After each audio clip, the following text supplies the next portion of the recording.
I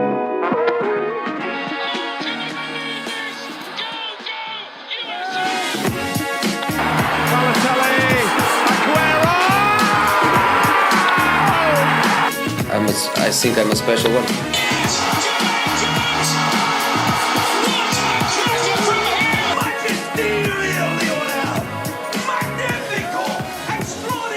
What are we doing?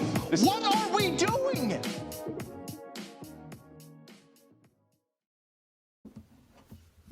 We're through. We're back. World Cup episode 6. I was afraid it was going to come with us being knocked out, but there will be another USMNT reaction podcast for a World Cup game. So this is World Cup episode 6 after the U.S. beats Iran 1-0. Let's go. What a performance, man. Not a crazy performance, but, dude, if you look at it, only goal we conceded in the group stage was a penalty kick. And it shouldn't even been it is a penalty, but it shouldn't even have happened, right? Like, the defender shouldn't even have went into that challenge. We should have had 2 wins, yeah. So, yeah, what are you wearing first off? Same thing you're wearing. This is a crazy occurrence that we are wearing the same exact jersey. What was it, 2010 World Cup?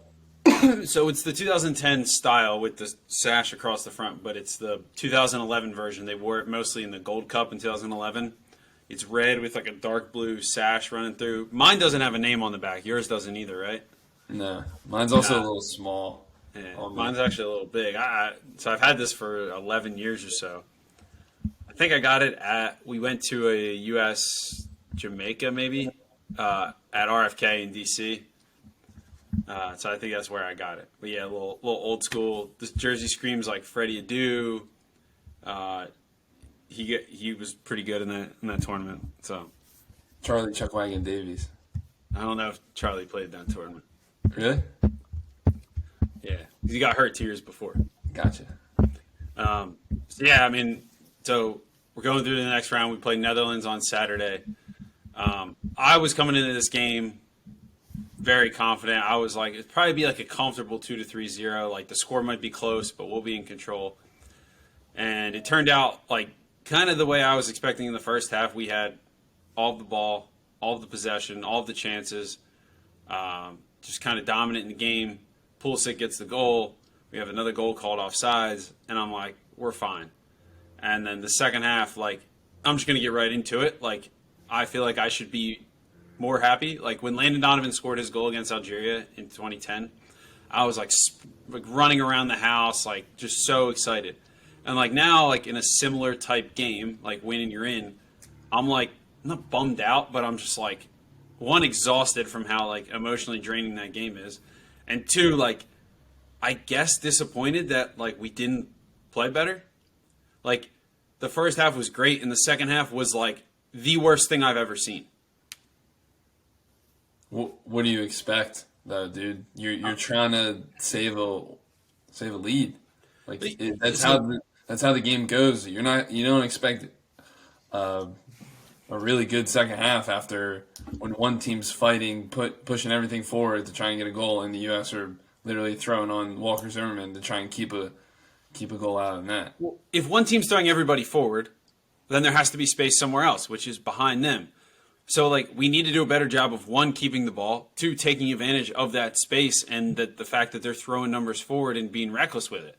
And, like, obviously the game was going to go open up after the first goal. I didn't feel like we took control of the game after the first goal. Like, it was almost like a blessing in disguise that it took us that long to get the goal, or else maybe we would have conceded. Well, if you think about it, when we got the goal, we were then down to 10 guys because Pulisic was off the field, hurt. And then by the time he even came on, it was like 2-3 minutes before halftime. So once that happened, then you enter the second half. Then you got Iran's manager trying to make changes. That guy was all over the place. That guy was like on the field coaching. Pulisic puts his body on the line for the goal. First of all, like that guy is legendary status already. He's 23 years old or something. Like that goal goes down in history. he has like some other big goals against like Mexico. Like that dude is just a baller. He gets hurt. They said they took him to the hospital check him out for an abdominal injury. He went to the hospital? Yeah, he wasn't even at the stadium. Like you would have thought they would have showed him on the bench. Bro. So like my thing is that he probably just took a knee to the stomach and maybe it hit his muscle there or something. Yeah, you're definitely not a doctor, but he was definitely hurting. Yeah. I feel like we're not going to have him next round. The goal was so hype, but it would have been way more hype if he was running away celebrating. Yeah, so that was the thing is like this was Pulisic's moment. Like the Landon Donovan goal always shows on TV, or like the Dempsey goal against Ghana or something like that. And like we needed a Pulisic goal where he's like running to the corner, I don't know, does the gritty, kicks the corner flag, something, right? And instead like he's just laying there. So like I barely even celebrated, one because he was down hurt, and two I thought like they were gonna call offsides or like we were gonna go to like a VAR check or something. Dude, maybe it's like yeah, I just got a notification saying Pulisic was taken to the hospital. Maybe it was just like precautionary. Maybe they're like, dude, we need him to be ready for the weekend. Well, that's the thing is like if he's in that big of like the pain is there or swelling or whatever, like it's a quick turnaround. What's today's Tuesday? He's got Wednesday, Thursday, Friday to rest up. It's tough, man. And then Sargent gets hurt too. That looked kind of bad. Looked like a hyperextended something there. Yeah, except on the ball. But yeah, back to like my thoughts on the game. Like like I was on this podcast saying that I'd be okay if we went out in the group stage, if we went down playing good soccer and we just happened to not be good enough. And like frankly, we were better than Iran, we were better than Wales, so it makes sense that we dominated those two games. We weren't as good as England, and yet we played better or just as good as England. So like a game like this is kind of disappointing that we couldn't take the game, no matter what the game was doing. And like it doesn't show enough progress that we can't take an ugly game and make it our own. We're just surviving by, what Iran is doing. I get what you're saying. Yeah. But not that it needs to be like perfect, like prime Barcelona soccer in like the 85th minute trying to kill off the game. But if you put together 2 or 3 possessions in the opponent's half where you're knocking it for 7, 8 passes in a row, ending with a cross, like you're putting those guys, like you're killing those guys off. In the first half, it was attack after attack. Then they lump one forward. We win it back and then attack, and we could just pin them in. We weren't able to pin them in at all in this half. And like we could talk about the lineup in a sec, but the same problems I see is that McKinney is dead after like 55. And then we don't sub him out till like 65. His energy goes, like the team's energy goes with McKinney. So like McKinney kind of dies. We don't get that hard work. It dies off. Musa got tired and still didn't get subbed off. Someone like Way, I think, was tired for a long time and didn't get subbed off. I feel like we're waiting too long to make these subs. Aronson obviously wouldn't have gotten in that soon. He probably would have went in for Musa. All right. Before you start ranting, I just want to go back to the previous thing you said about, you just got to kill the game off. Mm-hmm. You kind of just went into a rant, so I was letting you go a little bit. But it just comes with, like, the experience of the team. Like, yeah, they play at big clubs, but are they in their club games, are they ever trying to do this in like a second half? Like they're trying to win the game so bad, Like with their club teams, it's just a one-off game, like in the middle of the season. You know what I'm trying to say? Like you need more guys in MLS playoffs. And then when you change shape, you're just fully committing to defending. Yeah, I didn't have a problem with that. Like the changing shape thing at that time. Neither did I, but you expect them to just we probably could have like tried to go for a little bit, tried to go for more chances, create more chances. Mm-hmm. But the main goal was to just get out of there with a win. Yeah, it would have been nice to see a cleaner performance. And like to be honest, the enjoyment away right now for our listeners. I'm telling you how it is. Like I compliment Berhalter a lot. I complimented our performance against England. Most of the performance against Wales, and this one was disappointing. Like, what? Maybe it's just because I'm emotionally tired from that game, but I'm also like a little upset that we weren't able to clean it up a little bit. We gave away some stupid chances and let them dominate the ball, and I don't want to see a team like Iran dominating the ball against us. I'm over the moon. I don't think Iran Well, when we played our best, which was the first half, right? I would think any U.S. fan would be happy to go into halftime with a lead, and we did. Yeah. And they had how many shots? Zero. Yeah. 0 shots on us in that first half. I wouldn't say Iran was taking the game to us at any point other than the last 20 minutes. Well, I would say most of the second half. Obviously, I'm going to rewatch it, but I think most of the second half they did. No, I don't think so. Did we create anything in the second half other than like the couple counterattacks that like just were gifted to us? I think when you look at the group games as a whole, they're you can take positive, like you can be so happy about it, but Yeah. you're kind of like taken away from the achievement the team already has. No. Like, look, we got out of the group. That was the mission. We played like way better soccer than I thought. I was on here after Wales saying that first half was like shocking how good we were for the most part, and then we kind of dropped off a little bit. Most of the game against England, I thought we were really good because they just weren't interested in like really pressing and working hard against us. This game, Iran starts to press a little bit, and we have trouble like consistently playing out and pinning the opposition back. I think like teams do us a favor when they sit deep against us. That like we're comfortable trying to play the other team in their half, whether we're good at it or not. We're comfortable. We're uncomfortable playing in our half. So like when other teams, Wales in the second half, Iran in the second half, do it to us, we break a little bit. I really haven't seen in this World Cup many teams, maybe a few, who really sit back, like really just top of the box, nothing. Like, don't allow it. Wales is the team that I've seen do it. But, like, other than that, Iran didn't really do that, right? Yeah, let's kind of get into the game a little bit. And so I think Iran comes out in their, whatever it was, a 4-3-3, 4-5-1.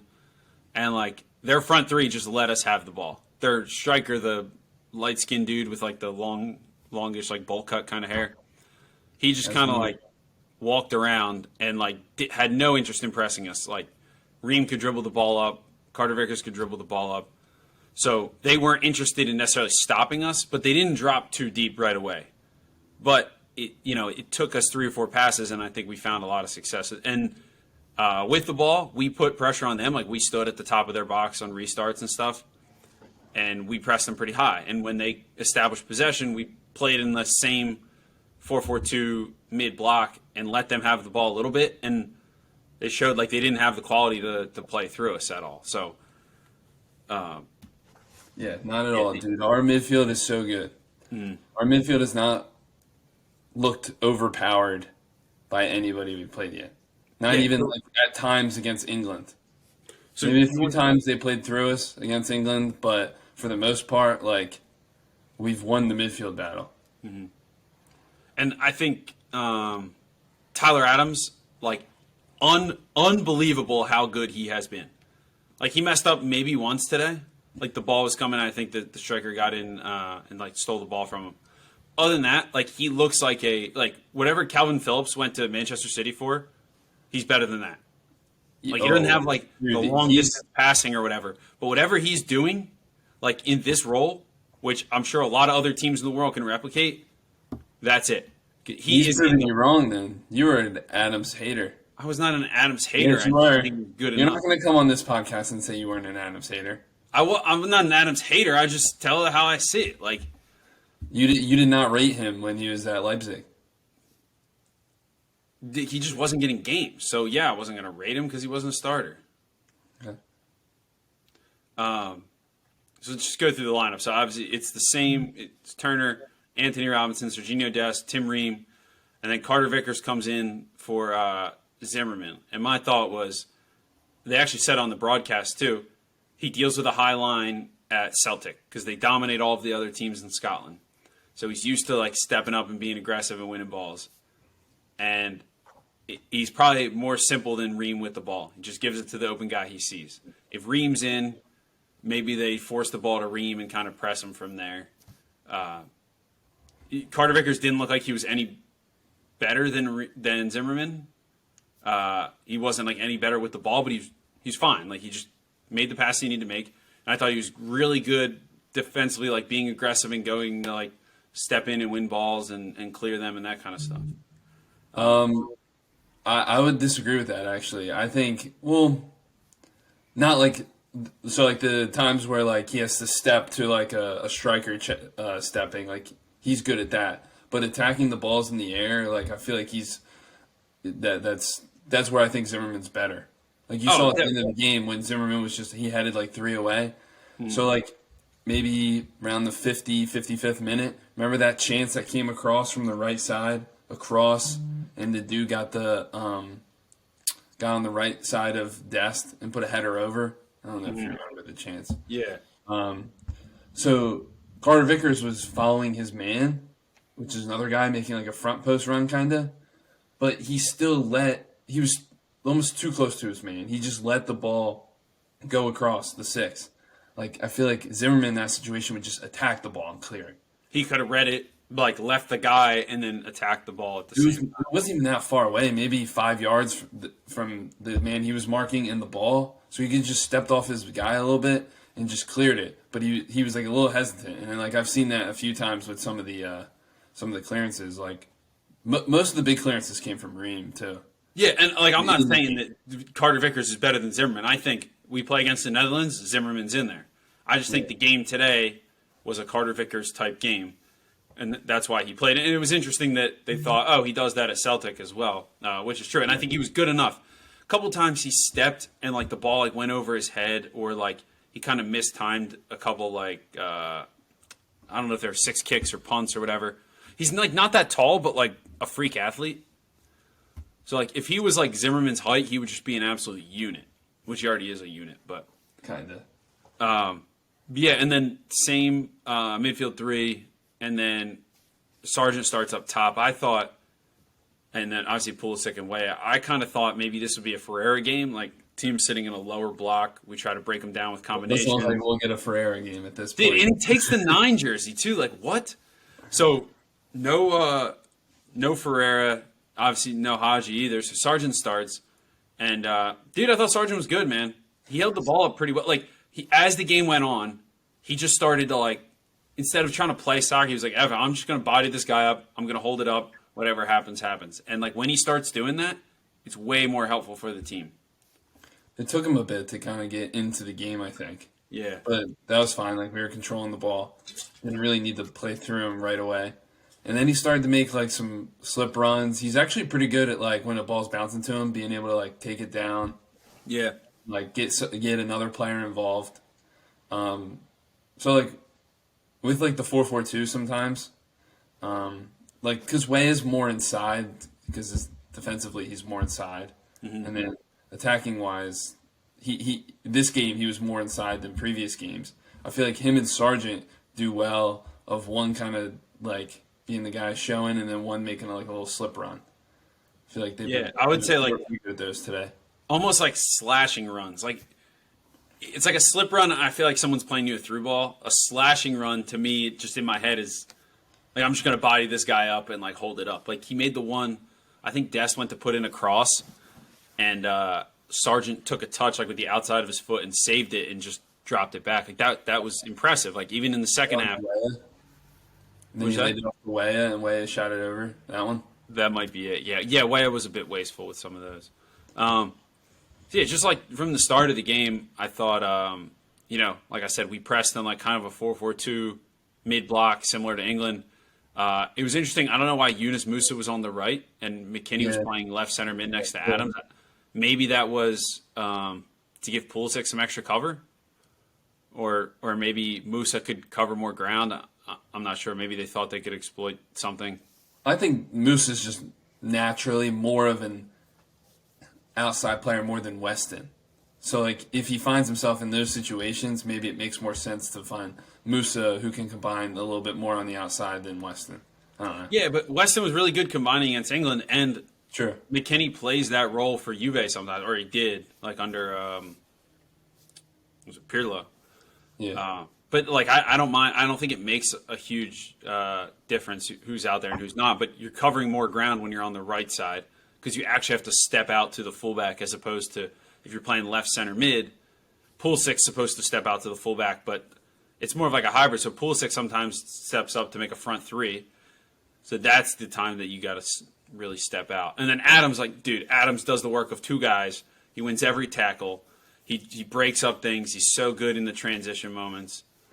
They're dubbing him the American Conte. Dude, it might as well, man, because dude's been fantastic. You couldn't have asked for like a better tournament from him. And then other guy having the tournament of his life is Tim Ream. Like, I agree with, like, maybe he is a Pep Guardiola player. Like, I don't know, man. Like, if you just started watching soccer this tournament, you didn't know anybody's age, where they played, how would you not say that Tim Ream is one of the best 10 center backs in the world? Right now, the only thing I've watched for the last couple weeks is World Cup, right? You watch any other soccer? Just World Cup. Just World Cup, maybe some college soccer. Only thing I've seen is that Tim Ream is a top 10 center back in the world. He's having a really good tournament. Like, Yeah. I'm very impressed because I have watched Fulham games and was not super impressed with him. But, dude, I was thinking during the game, like, we were talking about how if Tim Ream would even make the roster. And he's come in and arguably been one of the best players on the field every single game. Yeah, I don't think he was supposed to start. Like, leading up to it, it was always, Long and Zimmerman. And then the biggest game, like, of recent memory is no Long, no Zimmerman, Carter-Vickers, and Ream. But dude's been great. I think, just, like, with the ball, mostly in the first half, I thought we went back to, I think, how we played against Wales rather than England, where Musa would drop in, McKennie would drop in, and then you have Robinson and Dest getting forward. I thought Dest got forward a lot today, and he was pretty good. He obviously had the assist, put in some crosses. I think he lacked like a little bit of quality that we would expect. I thought in the first two games he showed way more, I won't say sharpness, but like way more care for the ball. And today I thought he lost it a couple times where he didn't seem like he would lose it. Robinson? No, Dest. Oh. Robinson was really good. He messed up a couple times where like he takes a touch into the defender's path or something. But like, dude's been incredible as well. Like he covers well. He's good in the air. Like he doesn't have a whole lot of creativity in the final third. Like he's not creating a bunch, but like his work rate to win the ball back and like keep it and like I think his relationship with Pulisic has been like as good as you could ask for somebody who's not a like a stud left back like you would think. Eric Winalda, I listen to him on the radio sometimes. He said Robinson is good at everything in between. So like his first touch lets him down sometimes, and then his final ball kind of isn't the best. But everything in between that is amazing, which is What's true, in between? right? In between, like speed with the ball, dribbling forward. Oh, so like after he settles it and before he puts in like the final ball. Yes. Yeah, I get that. And he always finds himself in like it's not a counterattack, but like he'll break a line of pressure by dribbling. And he finds himself in a 3v2 or something, a goal. But somehow like nothing ever comes of it. Got to sharpen that touch up, though, a little bit. Yeah, dude needs to find a wall and just bash the ball against the wall. Or a teammate. Maybe Roldan or Morris. Some of the guys who aren't getting a whole lot of minutes, maybe they can get some extra touches with them. Yeah, throw him some volleys, maybe.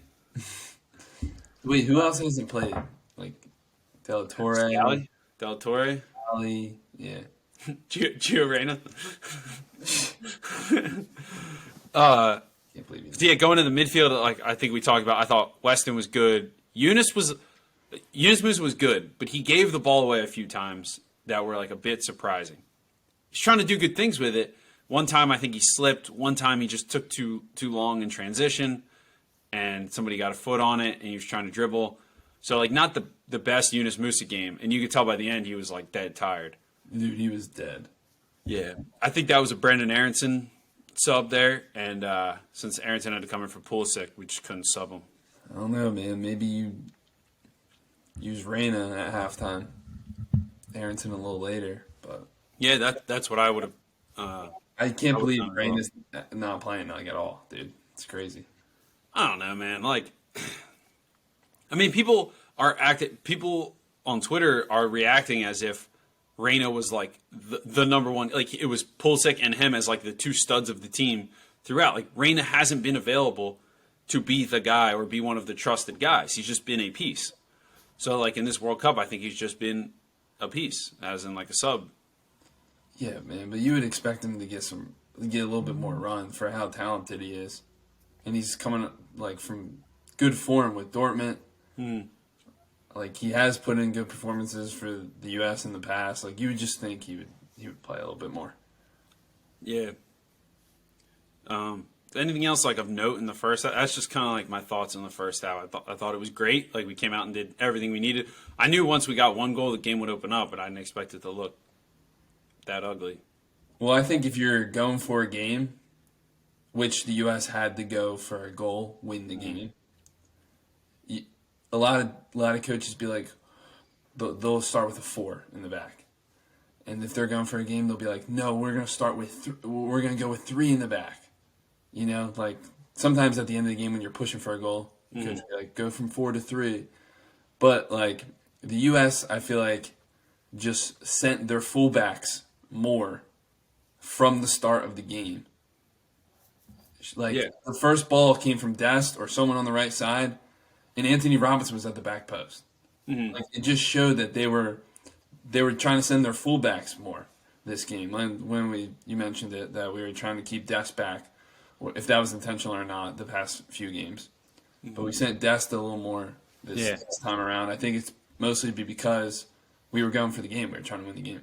Yeah, and I don't think Dest was needed to really help build up either, because they were just getting like you could give the ball to Carter-Vickers and he would, take 4 touches and be in the opponent's half, as opposed to like against England or even sometimes Wales, like you would need Dest to be that third guy in the back. Maybe that's why they moved Musa to the right, because if they send Dest, Musa's kind of the guy to help build. Yeah, but it was, you sent those guys, but you also got a lot less out of your center midfielders moving forward. And not that they are there. Like Weston McKennie isn't a line breaker like in between lines. Same with Yunus Musa. That's why I thought maybe like you see a Ferreira up top, or maybe even like Musa didn't like. I thought maybe Musa wouldn't start, and maybe it'd be like Gio Reyna in there, because if a team's playing a low block, you want those like creative guys to unlock the defense, combine around them.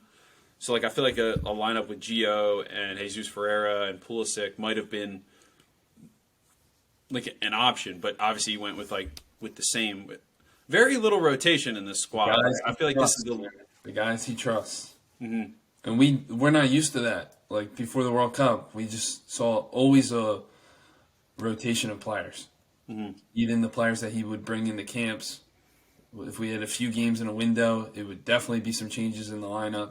But this is the first time with Berhalter that he stayed consistent to like a starting 11. Yeah, like, we saw Carter-Vickers in there, and we were like, wow. Yeah. He was like one of the last guys I thought we would see. Like I remember on the podcast, the roster reaction podcast, I said something like, "Yeah, like it could be Ream and Zimmerman, could be Long and Zimmerman, but like Carter-Vickers is probably just like the 4th center back so the other team has someone to train against with 2 center backs." Wrong. Yeah. Even my bold prediction before the lineup dropped was that I thought we were going to play with 3 center backs. Whoever it would be, maybe Long as like, since we're playing a high line, and then Adams in front of that, and then just send everybody else. Like if it's a 3-man midfield, it's like, McKennie and Musa and Adams, and then like maybe like a Gio and Weah up top. Like really just getting numbers and like creative players up the field, which isn't something Berhalter's done. It's not something in the system. I just thought, I don't know. We've never seen the 4-4-2 from Berhalter, and he just whips it out in like the biggest moment against England. So I was like, he's shown more tactical flexibility than I think most people would have given him credit for. I got you. Why? Like I never understood this. Why, if you need a goal, would you put another center back on? Like I don't understand that. It's back to the point I was saying about just send your fullbacks. Yeah, defensive mid hold. Like I don't understand. Well, for one, I think it helps with set pieces, but I do agree. Like I think people always switch from like a 4-3-3 to like a 3-5-2 when they're down a goal. When in really like just play your 4-3-3 and just tell your fullbacks to start 5 or 10 yards higher. Yeah, they're already in their shape. Yeah. Anyway, but that's kind of all. The first half was what I thought it would be. It was the first half against Wales. It was some of our best soccer. It wasn't particularly. I'm happy with the first half for sure. What'd you say? I'm happy with the first half. It was a great half. It wasn't like that sharp though. I feel like we could have been sharper in some of our combinations and like quicker, like switch and play. And Maybe I think we relied on the what? So maybe we were a little nervous. No, I don't think so. Like you could tell. Sometimes I look at the players when they sing the national anthem, and Pulisic was like laughing when he was like smiling when he was singing the national anthem. Probably because he had a camera in his face. Dude, Matt Turner screams the national anthem. Do you ever listen to that? No. It's pretty funny. But I thought we relied on the long switches a little too much, and I said like middle of the first half, I was like, man, we gotta like calm it down and stop hitting those long switches. Like we can get there in 2 passes anyway with little pressure. And of course, our goal comes on a long switch to and Dest heads it back in. So maybe that's why I'm not the coach of the national team, and that's why I'm helping run the podcast. Soon to be. Factos. Oh, dude, that sucks that we got out of the group now because now you won't be the manager for the next cycle. We were waiting for Berhalter to get fired, and then and then so Pulisic obviously can't go in the second half, so we sub on Aronson. I think I'm with you where that's a Reyna spot for me. I'm not one of the people like claiming Berhalter needs to get fired because he's not playing Gio Reyna, but I think that's a good spot to get him minutes. And in the first half, Pulisic was very good. You played him the ball, and he could turn a guy and hold the ball for you. He was good dribbling. He was effective. It's really hard for a lot of these guys, especially on Iran, to get the ball from him. He didn't necessarily find space or scoring chances, but we're in a little bit of pressure. Ream can just give it to him. Anthony Robinson can just give it to him. He'll hold it up, take a couple touches, knock it back. Reyna could give you that. Aronson didn't give us that in the second half. So, and then when Haji Wright came in for Sargent, we didn't have any hold-up play at all because Sargent was doing well.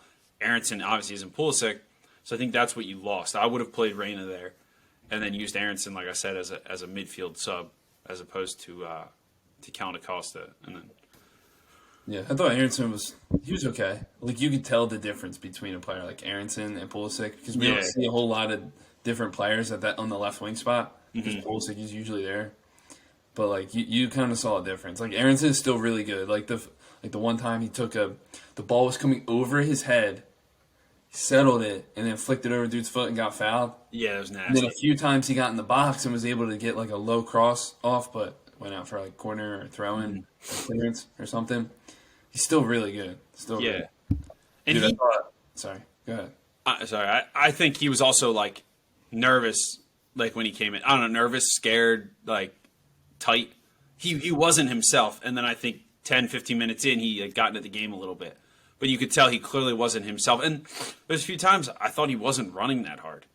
Like, he wasn't his, like, typical, like, I'm just going to press the heck out of the ball every time I get Brandon Aronson. He was just, like, very worried about his role, maybe. And maybe the halftime team talk was a little bit too focused on defensive organization because maybe he was, like, hyper-focused on that. True. But, yeah, so, like, defensively, he slots in for Pulisic as, like, a left midfielder in the 4-4-2, Weah and Sargent up top, Moose on the right. McKinney gives us 65, and like I said, I think our energy has steadily dropped at about the 55-minute mark every time. And McKinney is he's a leader. He's got like infectious energy. His energy starts to drop, so his running starts to drop, and the overall press of the team starts to decline. So I think if McKinney can't go, and you're not going to leave him in for the full 90, you got to get him out a little earlier and be the first team to get that new life in there that's going to spark the team again. Yeah. And Aronson could be that as well, but it's different on the left wing rather than in the middle of the field. Yep. So Acosta comes in for. I didn't even notice Acosta, dude. Like once he came in, I didn't even think anything of it. Heck, that's fine. That's fine with me. You're in there to shore things up. He's not really going to receive the ball. I did think he was going to rip that free kick, and then Musa just like hits it over the bar. And Kellen Acosta's good at set pieces, so I would have preferred him to take that. Yeah. So what else? So Sargent goes down. Hopefully, if Sargent isn't good to go on Saturday, I don't know. Maybe we start Ferreira and still bring on Haji right off the bench, or Dude, maybe we actually play way at the 9. If Sargent can't play, then I'm Team Ferreira. I don't. Oh, dude, same. I think I'm out on Haji, man.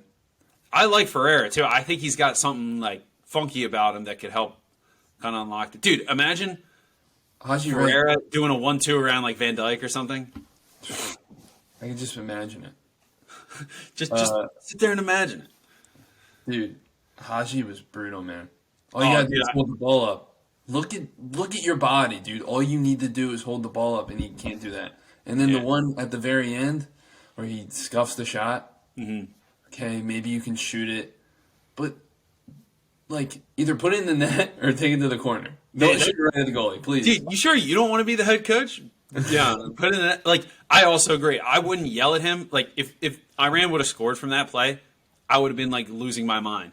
But he's a striker, 10 yards out from goal with a good shooting opportunity. Like, I don't mind him taking that shot. Like, he scores that shot. That's a picture that lives in U.S. soccer forever. But yeah, it's probably a better play if he just dribbles to the corner with no pressure on him, and the fact that he's an absolute like load of a person. Like, no one's getting the ball from him in the corner. But yeah, he shoots it, and I thought his hold up play was not good. Like, I'm not saying it's easy to. What are you saying? I said, dude is so stiff. Yeah, and it's not easy to be a good hold up player, especially when you're isolated, like he was, because we were defending so deep. But dude, you're 6'4". Like, you got to hold the ball up that we don't think you're gonna hold up every once in a while. Yeah. Like, you got to get in the way of a bouncing ball or something. Like, was it Sargent the one that was bodying the guy up and then forced the handball for that Yunus Musa free kick? It was Aronson. Just a play like that. Like, get your body in the way, make the defender uncomfortable. Maybe you get a foul. Maybe you get the ball. Maybe he handballs it. I don't know. And I think he earned one foul towards the end, but like, we need more. And he doesn't press well because he can't really cover ground. No, he can't. And it's a tough job, I get it. And he's in there for set pieces, but like, he's also the furthest guy forward, so he's very rarely defending in the box anyway. We weren't getting any attacking set pieces because we just weren't attacking. Back to his hold up real quick. I think he focuses too much on the guy sometimes. Like, when you focus too much on the guy holding that guy up, sometimes they can even, because you lose focus of the ball, sometimes they can even get around you and just nick the ball away. Yeah. So I think he's focusing too much on the guy. Sometimes you just got to put your body in between the ball and wherever you feel contact and just push him off you. So when he loses the ball or gets the ball kicked away from him when he's trying to hold a guy up, I think it's that. So if Sargent's available, do you start Sargent? Yeah. I think so as well. But I wouldn't be opposed to seeing Ferreira, but I think the way Sargent grew into that game today, he never looks like he's dangerous to score. But like, what he brings, like, you'll take that hold-up play as opposed to whatever Haji Wright is bringing versus like the wild card box of whatever Ferreira could do for you. You know what I mean? Yeah. And he's very good on defensive set pieces and stuff. As the days go by, I'm more in favor of just putting Weah there. He's basically been there today, right? Everyone says that. I just don't think it's going to happen. You might have to if Sargent isn't available.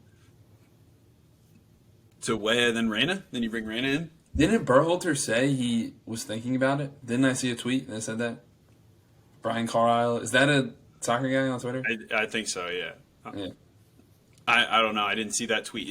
It's something everything says, and like, it's funny because on Twitter you'll see like, oh, here's like Clint Dempsey's preferred USMNT 11. It's like Tim Weah at the 9, and it's like, here's Landon Donovan's preferred 11, Tim Weah at the 9. It's like, could I just make up 11 with I don't know, like Joe Scally at right wing? Like, it's just a position that he hasn't played, that Berhalter like isn't going to play him as clearly, or else I feel like he would have tried it before.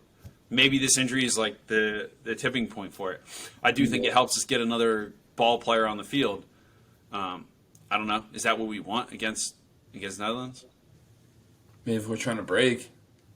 It's good. But also, do you want to preview the Netherlands game, or you want to keep talking about this game? Let's keep talking about this game. I'll save my Netherlands point for Gotcha. when we do that. The other subs, so let's see, we had Aronson, we had Acosta, we had Haji Wright, and then at the end, was 10 minutes left or so, we go Walker Zimmerman for Weah. So Zimmerman slots in as a center back. We play a 5-4-1. Boys. And then Shaq Moore for Dest. I think Dest, 1, because he's not great at defending. 2, he's on a yellow card. 3, I think he was getting a little tired. But Shaq Moore had a couple clearances at the end, but I think that he's not the guy to see out the game at this point. Dude, tough situation to go into, though. Totally tough. I've been in that situation all the time. Yeah, dude, you were in that situation in Detroit. Dude, what's better than a right back to see out the game? Seattle lost. But yeah, it's not an easy thing, but he heads the one away that was going out for a throw in or a 6. Someone should have told him, maybe he couldn't hear it, but he heads it away. Pretty good header away, to be honest. He gives a ball away down the line where there's no pressure on him. He could have just chipped one into the channel. It's easy to magnify those mistakes, but I'd rather see Yedlin there. What's wrong with Yedlin? I'd rather get Yedlin in that spot, who's also a pretty good defender. It's funny that we finished the game with 2 of the 5, whatever it is, 40% of the back line being Fulham players, Ream and Robinson, and then the other 40% is Nashville players with Shaq Moore and Zimmerman. And then there's Carter-Vickers. Then there's the fridge. Really playing the who, by body mass, is 50% of the back line. Yeah. But it, like I said about, I think the style and the flow and the subs, it's not how I would want to finish off that game. I think from the 55th to the 60th minute on, I was just begging for 1 or 2 possessions to just kind of get us into a flow. Tyler Adams didn't find the ball enough. I think Musa was doing so much defending that if he did get the ball, it was too wide because he was defending as the right midfielder in the 5-4-1. So he got the ball too wide and he can't get it and progress it centrally. You lose some composure going from McKinney to Acosta. Yeah. Well, if you look at the shape of how we then started to defend, it's kind of like a Christmas tree. Kind of looks like a Christmas tree. Mm-hmm. It's pointy at the top, which means there's just less options as you go forward, which means it would be way harder to get the ball forward and hold it up. And you would think Haji Wright would do that, but we already talked about that. And so I was thinking when I saw that they were making these subs, are they going to do a 5-3-2, still press with 2? But I think they made the right decision in keeping the 4 there. The 4 across the middle, which we already were defending with 4. Yeah, there were times where Aronson stepped up with Haji Wright. One, because Haji Wright just wasn't doing the work, and Aronson could. So then it kind of looked like that. But I think it is a lot of running for the outside center midfielders. But you would think Musa and Acosta could cover that ground if needed. Yep. That's kind of all I had for the game. Obviously some shaky moments at the end, but they called for the handball the first time, which was not a handball.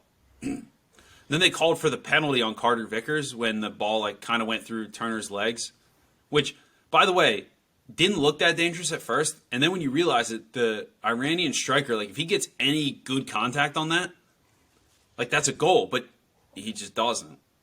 I think it was Taremi too, dude. If he gets just a touch, dude, and he was dangerous. The one header might have been 10 minutes earlier. On the set piece off the left side, they put in that one, dude. I thought that was in because it does one of those things where it hits that back pole. Yeah, it's the back of the net. For a second, I was like, no way, that just went in. Yeah, that was Tyler Adams' man, and he kind of dives and gets a diving header in front of him, which was nerve-wracking. And they were on the one that went through Turner's legs. They were calling for a foul, which was just if they would have called that would have been the worst call I've ever seen. The guy is sliding to get the ball, and he's trying to claim that Carter-Vickers' hand pulled him back. Which is, By the way, what did you think of the ref? The ref, I recognize that ref. He always laughing. I don't know. He just looks like a joker. He was laughing with Matt Turner early in the game. He's looks out of shape. He just kind of wobbles around.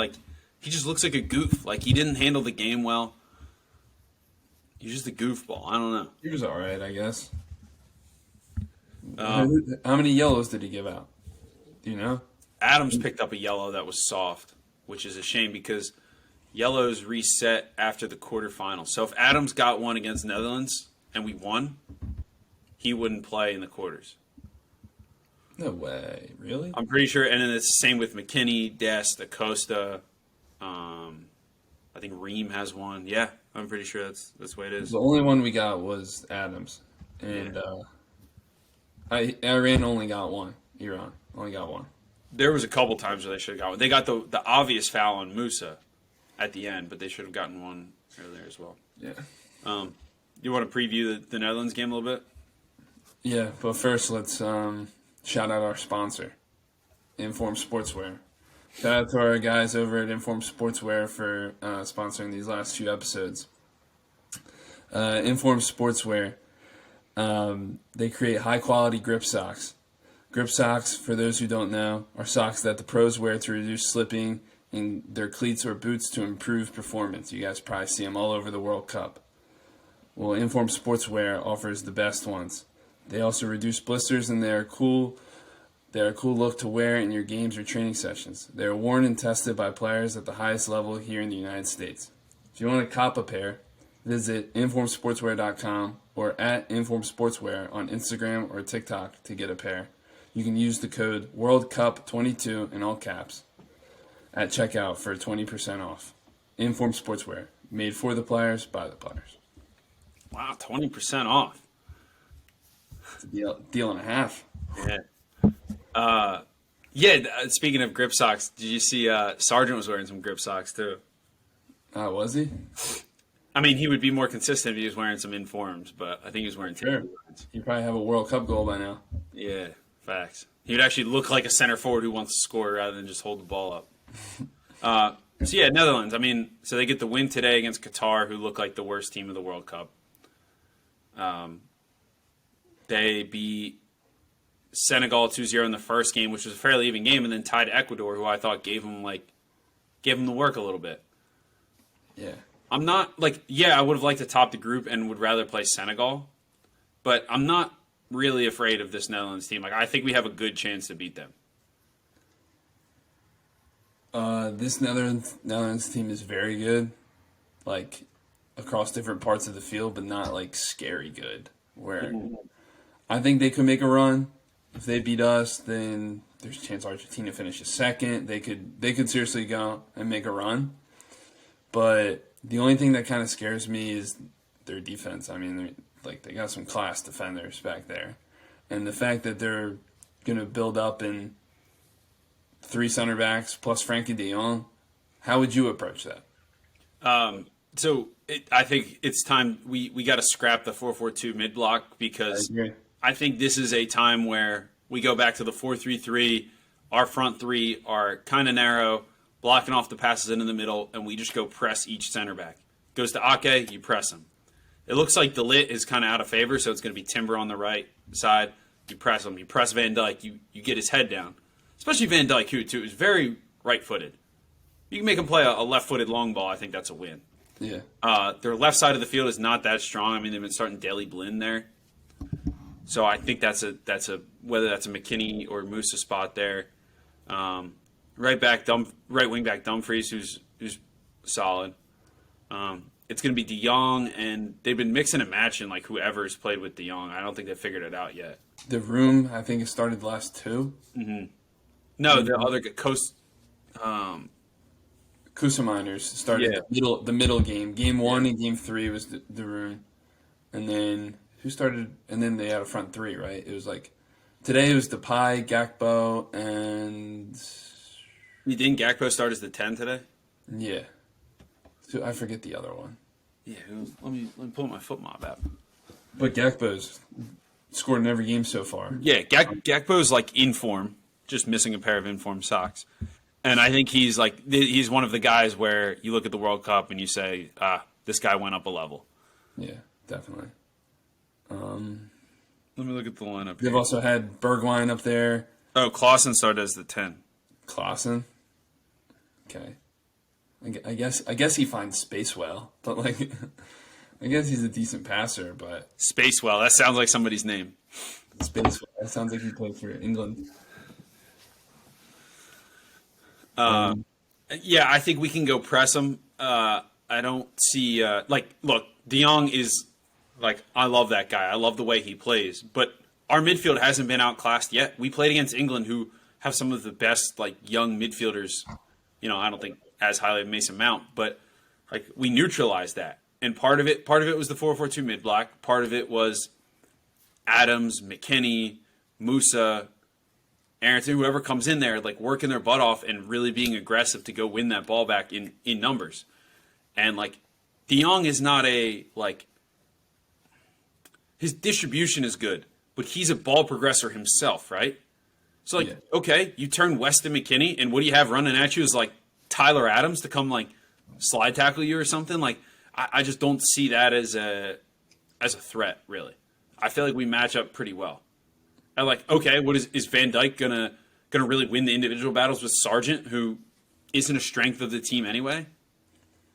I think Pulisic has been so if we get Pulisic back, I think he's been so dangerous at being isolated and staying wide on the left side that's another strength for us, is maybe we can pin their wingbacks back. And Anthony Robinson can do so much work that he can get up the field, and then it's 2v1 versus their right wing back, and it kind of pins that guy back. So I kind of like that matchup there. Yeah. Back to the Frankie De Jong thing. I don't know if it's been this season, but when I've watched De Jong play in the past, the past few seasons, I've been very impressed by how he is. But this World Cup, I haven't been super impressed. He's still really good, like you said, progressing the ball. But a few times, he just gets overpowered.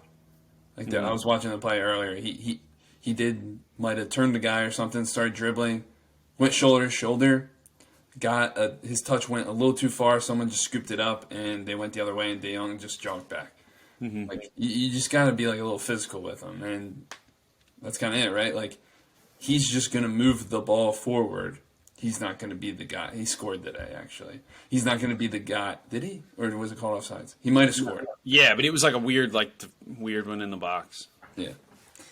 And then the other thing is a lot of teams, when they play a dominant team that play something like a 3-5-2 or 3-4-2-1, 3-4-3, they'll kind of try and match up against them. But obviously don't see the U.S. doing that against them, because I feel like we kind of cover those same spaces already. We already got high and wide fullbacks, kind of like they do, right? Mm-hmm. We already got another center mid dropping in to make 3 across the back and build up.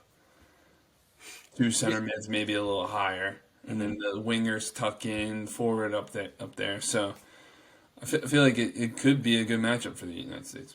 Yeah, and we've seen our press go after the wingbacks with, our front 3 pressing their center backs, blocking off the middle, and either the outside center mid, McKennie or Musa, go press the wingback, or if the fullback's closer, the fullback goes to press. And all 4 of those guys, Dest, Robinson, Musa, McKennie, can put in the work and get out there, right? And especially Dest on the right side, he doesn't have to defend that left side of his Daley Blind the whole time.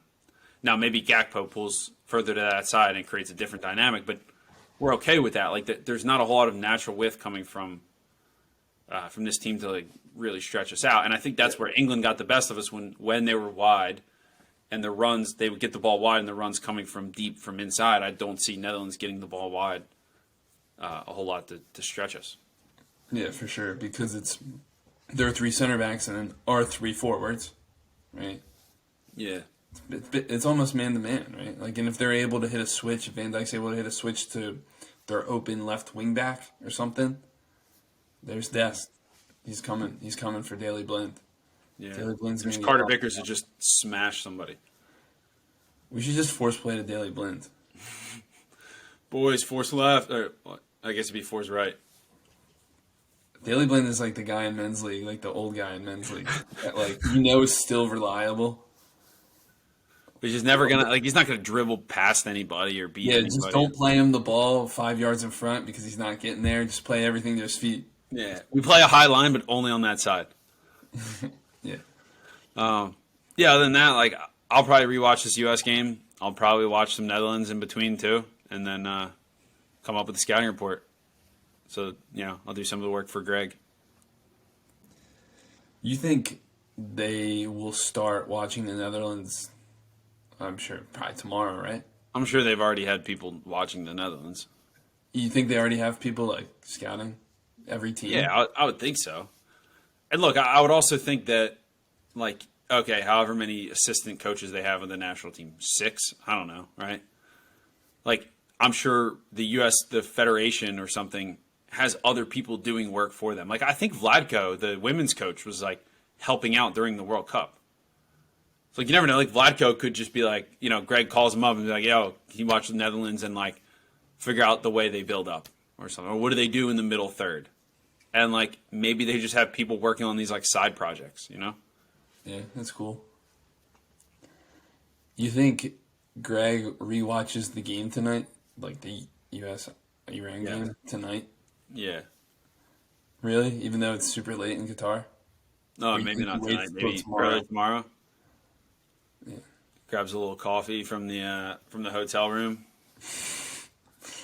Goes down for the free breakfast. Did you watch the new Inside the Crest or whatever it's called, Behind the Crest? No, I didn't watch it yet. The one they eat like Thanksgiving dinner. Dude, the hotel is so nice. It's the nicest one in Doha. That's cool. Yeah, I didn't watch it yet. Like, dude, they had this like gourmet like Thanksgiving meal. It's nuts. That's sick. Yeah, Jealous. dude, you could have been on the flight, man. So did you? Dude, I would have been in my prime. Some people probably think it's you out there instead of Tim Ream. I'm like a Tim Ream. If you just pulled your hair back in a man bun, you could pass as Tim Ream. I'm not even left-footed, and I have as good a left foot as Tim Ream. Crazy. Anything else to talk about from this game? No. What's your score prediction for Saturday? 2-1 USA. I think this is a game I'm confident we'll win. Like, I'm over here trashing like, oh, we played so bad in the second half and we didn't keep the ball, but like, I believe in this team to like Your go win a confidence has soccer gone game. up this podcast. What'd you say? I just said your confidence has risen in this podcast. Yeah, I was on your saying before, like, I didn't know if we were going to get out of the group. Like, this isn't that talented of a squad. But, like, dude, like, Reem has been incredible. I think Des has been pretty good. I think Anthony Robinson has been incredible. Tyler Adams has been, like, absurd how good Tyler Adams and Tim Ream are. Like, if you're making a World Cup 11 right now, like, how do you not put those two in? There's bigger names. Bigger names, yes. Not better players. Ooh. I like that. I like that. Yep. My score prediction is USA advance in penalty kicks. 1-1. Goes into penalty kicks. What? Both goals in extra time, too. Crazy. I think maybe we'll try and do a podcast like after all the group stages are done. Because we have Which would be C&D on Wednesday, E and F on Thursday. No, it's 2 groups a day, right? Yeah. So C&D You got Wednesday. C&D tomorrow, which is Wednesday. Yeah. You got E and F Thursday. Mm-hmm. And you got G and H Friday. Ah. Yes. Yeah, so maybe we could do a little quick one previewing some of the. I don't know. We'll see. Yep. All right, cool. We good? Sounds like a plan. Yep. All right. Go USA. All right, peace.